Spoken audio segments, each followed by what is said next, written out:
तो दो चीजें हैं, मेंटल रिटार्डेशन, ये अरेस्टेड ब्रेन ग्रोथ है since development, since early development, that is since birth. एक स्टेज पे ब्रेन का ग्रोथ रुक जाता है, उससे आगे नहीं बढ़ पाता है, तो बच्चे की उम्र वो 18 साल हो, लेकिन उसकी मानसिक उम्र 3 साल की रह जाती है। टेस्टामेंट्री कैपेसिटी से आप लोग अवगत होंगे, वो उसकी नहीं होती है। उसके अलग प्रोसीजर्स हैं कि उसको कौन उसका निर्णय लेगा, उसके एग्जीक्यूटिव फंक्शंस को डिसाइड कौन करेगा, वो सब कानून में अपने वर्डिंग है। मेंटल इलनेसेस 4 हैं जिनमें डिसेबिलिटी होती है।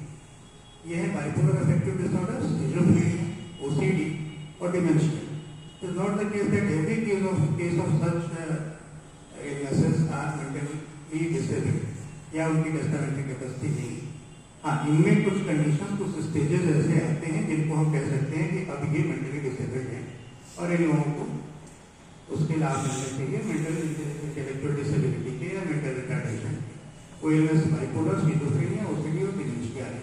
उनका स्टेज क्वान्टिफाई हो जाएगा, साइकियाट्रिस्ट कर लेंगे, स्टेज देख लेंगे कि ये निर्णय लेने की क्षमता की स्थिति में है या नहीं है, परमानेंटली नहीं है या टेम्परेरी अभी एक्यूट एक्सरसाइटेड स्टेज है, इस टाइम नहीं है, कुछ समय में वो फिर से ठीक भी हो सकता है, नहीं ठीक हो सकता है। Long term treatment, usually after 2 years of treatment अगर कोई इम्प्रूवमेंट नहीं दिखता है and after adequate dose and duration of trial, जब कोई इम्प्रूवमेंट नहीं आ रहा है तो फिर ये डिसाइड होता है कि हो सकता है ये मेंटली डिसेबल हो, और अगर ये मेंटली डिसेबल है तो उसके राइट प्रोटेक्ट करने के लिए ही फिर हम लोग ट्रांस की चर्चा करेंगे।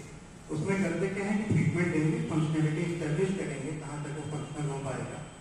एक बार जब फंक्शनल हो पाया, अगर इंस्टीट्यूट का हमें मिला, हमने ट्रीटमेंट किया, फंक्शनली एबल हो गया, तो अब हम उसके रेस्टोरेशन विद द कम्युनिटी का प्रयास शुरू करेंगे। कैसे रेस्टोर करेंगे? विद द हेल्प ऑफ, फिर वही बातें, हमारे समाज का सहयोग आता है, कम्युनिटी लीडर्स का हेल्प लेंगे, पुलिस का हेल्प लेंगे और जाएंगे वहाँ पे कम्युनिटी में, उसको फिर से रिस्टोर करेंगे, उसकी फैमिली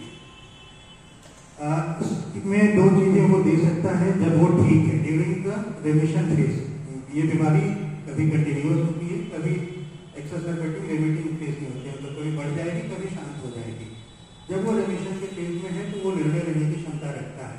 उस समय वो एडवांस डायरेक्टिव MHCA 2017 में घोषित है, उसमें एडवांस डायरेक्टिव दे देगा कि किस तरह से मेरा इलाज करेगा, कौन मेरा इलाज करेगा, किसकी देखरेख में होगा, उसमें इलाज के कौन कौन से निर्णय कौन लेगा, किसी से होगा कि नहीं होगा, केवल दवा से होगा, किस तरह की दवाओं से होगा, वो सारे निर्णय लिख के और दे देता है और उसी को फॉलो करना रहता है ड्यूरिंग एक्सरसाइजेशन।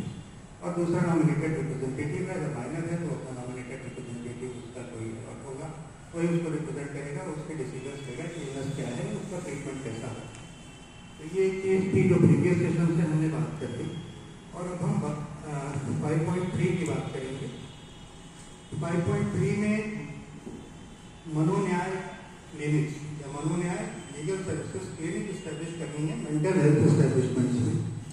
मेंटल हेल्थ एस्टेब्लिशमेंट्स क्या है? हमारे जहाँ कहीं भी मानसिक रोगियों का इलाज हो रहा है, या halfway home, long day care home, residential homes या गवर्नमेंट होम्स, जहाँ ऐसे लोगों को रखा जा रहा है जो ठीक हो चुके हैं या पार्शियली ठीक हो चुके हैं, उनको रखा जा रहा है इस आशा और प्रयास के साथ कि थोड़े समय में ये कम्युनिटी में रहने लायक हो जाए, तो वहाँ इनका उपचार होता है।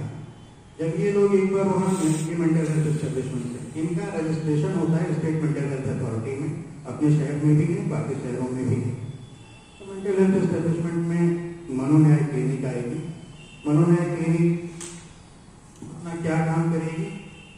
Provide legal services to persons at an MHC in the form of advice, assistance or legal representation or protecting their rights as outlined under 5.2 of the system।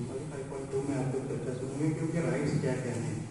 Rights उनके सारे राइट टू इक्वलिटी है, या पहले जो बात की advance directive, nominated representative, right to access free mental health care, और जो जनरल सामान्य मनुष्य के वो उनके rights, and they should be treated at par with physical illnesses. जो फिजिकल इलनेसेस हैं उनके जो अधिकार हैं उनके अधिकार एक मानसिक रोगी व्यक्ति के भी, तो उन अधिकारों को प्रोटेक्ट करने के लिए जो लीगल सर्विसेज प्रोवाइड करनी होगी ये मनोन्याय क्लिनिक की तरफ से दी जाएगी।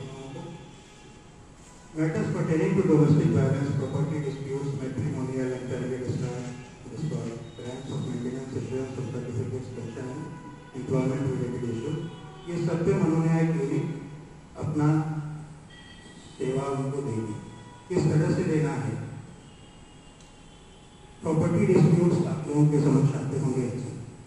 अगर कोई मानसिक रोगी है तो प्रयास अधिकतर, सबका तो नहीं, अधिकतर लोगों का प्रयास ये रहता है कि इसको किसी तरह से अक्षम घोषित करा दें, दिव्यांग घोषित करा दें, ताकि इसके अपने अधिकार खत्म हो जाए। जो टेस्टामेंट्री कैपेसिटी है वो इसकी खत्म हो जाए, डिसीजन लेने की कैपेसिटी वो नलीफाई हो जाए और हम उसके डिसीजन में उसकी प्रॉपर्टी बेच के चाहे अपने नाम ले लें, चाहे उसका अपना यूज करें, और ये थोड़े दिन तक ऐसे ही खाते हुए जिएगा, फिर चला जाएगा।